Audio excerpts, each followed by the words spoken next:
திருப்பரங்குன்றத்தில் மத நல்லிணக்கத்தை காப்பாற்றுவேன் என்று ஓங்கி ஒலித்து எல்லோருக்கும் எல்லாம் என்ற அரசை நிரூபித்து திருப்பரங்குன்றத்தில் சங்கிகளுடைய சதியை முறியடித்த பெருமை எங்கள் முதல்வரை சாரும். அதனால்தான் அவரை இந்தியாவின் இரும்பு மனிதர் என்று போற்றுகின்றோம். 131 நிகழ்ச்சிகளில் பங்கேற்று இந்த ஆன்மீகம் தழைக்க பாடுபடுகிறார் என்பதிலிருந்து அவர்கள் அமைத்த ஆன்மீக எதிர்ப்புக்கு எதிரான அரசு என்ற கட்டமைப்பை அடித்து உதைத்து நொறுக்கிய பெருமை மாண்புமிகு தமிழக முதல்வர் அவர்களை சாரும். இப்போது புதிய அறிமுகம் ஆச்சி ஹோட்டல் சாம்பார் 50 கிராம் ரூபாய் 20 மட்டுமே.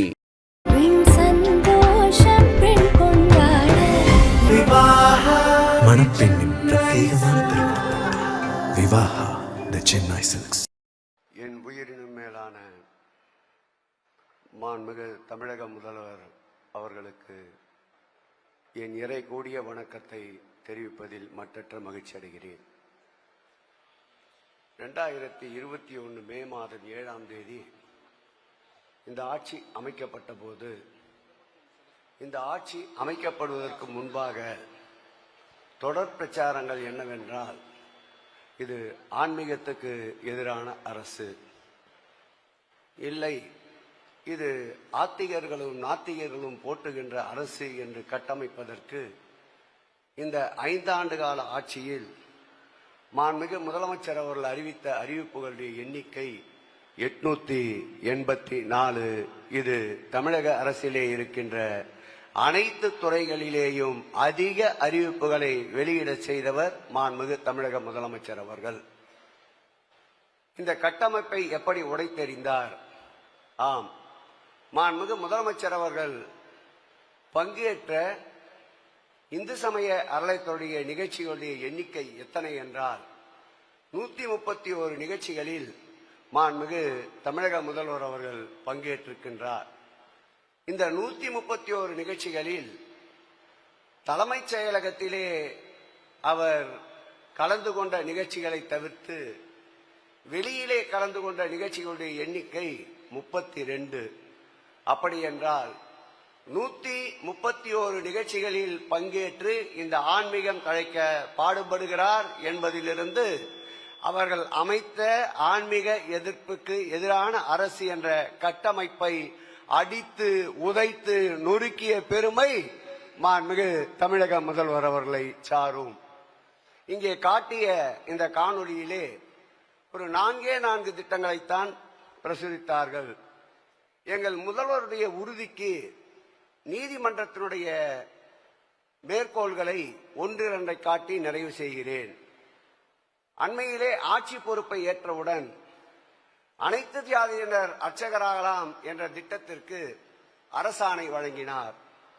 அரசாணை வழங்கிய காலம் வெள்ளிக்கிழமை, இடையிலே சனி ஞாயிறு. திங்கட்கிழமை நீதிமன்றத்தை அணுகி அதை தடை செய்ய முயற்சிக்கிறார்கள். முதல்வர் சொல்கிறார், திங்கட்கிழமைதான் நீதிமன்றம், ஞாயிற்றுக்கிழமை இந்த திட்டத்தின் பயனாளிகளுக்கு அந்த அரசாணைகளை வழங்குகள் என்று பெரியார், பாபா சாஹிப் அம்பேத்கர், பேரறிஞர் அண்ணா, கலைஞர் கண்ட கனவுகளை நினைவாக்கி 29 அனைத்து ஜாதியினர்களுக்கும் அர்ச்சகராகலாம் என்ற அரசாணையை வழங்கி கோபுர கலசத்தில் தாழ்த்தப்பட்டவனை புனித நீராட செய்தவர் மாண்புமிகு தமிழக முதல்வர் என்பதை இந்த நேரத்தில் பதிவிட கடமைப்பட்டிருக்கின்றேன். அயோத்தியை போல் திருப்பரங்குன்றத்தை உருவாக்குவோம் என்றார்கள். உருவாக்கி பாருங்கள். இங்கே இருப்பவர் சாதாரண மனிதர் அல்ல, இரும்பு மனிதர் என்பதை நிரூபிக்கின்ற வகையில் நீதிமன்றங்கள் ஒரு புறம், அயோத்தியை போல் திருப்பரங்குன்றத்தை உருவாக்குவோம் என்று சங்கிகள் கூட்டம் ஒரு புறம், நீதிமன்றங்கள் உயர் நீதிமன்றம் உச்ச நீதிமன்றம் என்று சங்கிகளாகவே மாறி நின்ற காட்சி.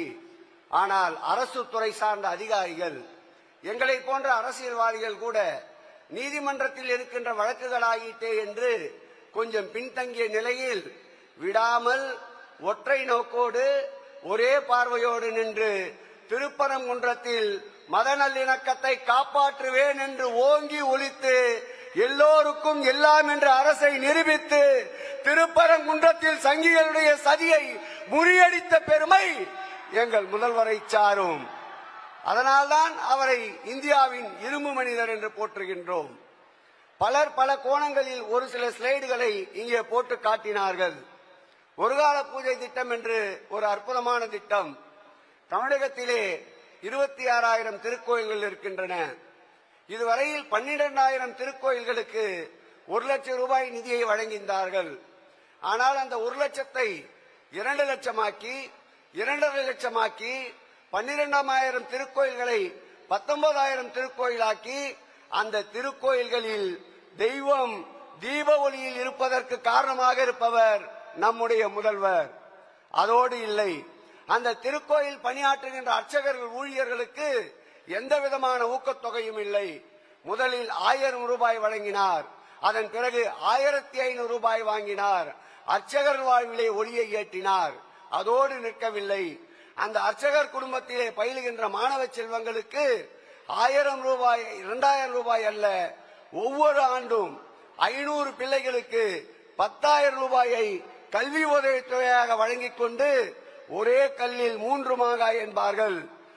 கோயில்களிலே தீப ஒளி, அர்ச்சகர் வாழ்விலே வாழ்வு ஒளி, பிள்ளைகள் வாழ்விலே படிப்பொலி என்று 3 ஒளிகளை ஒரே சேர 19,000 கோயில்களிலே ஒளியேற்றிய ஒளி விளக்கு இவரா ஆன்மீகத்துக்கு எதிரான ஆட்சியை கண்டு கொண்டிருக்கின்றார். நிறைவாக சொல்லுகிறேன், கோபுரம் தாங்கிய பொம்மைகளாக இருந்த இந்து சமய அறநிலைத்துறை இன்றைக்கு கோபுரங்களாக மாறிக்கொண்டிருக்கின்றன. அகத்திகர்களால் ஆஸ்திகர்களால் அசந்து போக, நாத்திகர்களால் நகர்ந்து போக, எதிரிகளால் தகர்ந்து போக முதல்வர் என்னும் ஆன்மீக தேர் தமிழகத்தில் முன்னேறி கொண்டிருக்கின்றது. ஆம், இறைவன் மகிழ, பக்தன் மகிழ திருப்பணி எங்களுக்கு தினப்பணி. அதற்கே அனைத்தையும் அர்ப்பணி என்பது எங்கள் முதல்வர் இட்ட கட்டளை. இதுவரை இருந்த ஆட்சிகளில் இந்து சமய அறநிலைத்துறை ஒப்புக்கு. இப்போது மாண்புமிகு முதல்வர் அவர்கள் தலைமையிலே நடைபெறுகின்ற ஆட்சிதான் முதல்வரின் தனிப்பணி. எத்தனை ஆயிரம் தெய்வங்கள், முருகருக்கென்றால் குடமுழுக்கு, சிவனுக்கென்றால் குடமுழுக்கு, அம்மனுக்கென்றால் குடமுழுக்கு, ஏன் ஐயனாருக்கென்றால் குடமுழுக்கு, ஈஸ்வரனுக்கென்றால் குடமுழுக்கு, இப்படி குடமுழுக்கு குடமுழுக்கு குடமுழுக்கு என்று பண்ணி பக்தர்களையும் இறைவனையும் மகிழ்வித்த எங்கள் முதல்வரை 2026 2.0 முத்துவேல் கருணாநிதி ஸ்டாலின் பதவியேற்கும் நாளையும் மகிழ்வோடு வரவேற்போம். நன்றி, வணக்கம்.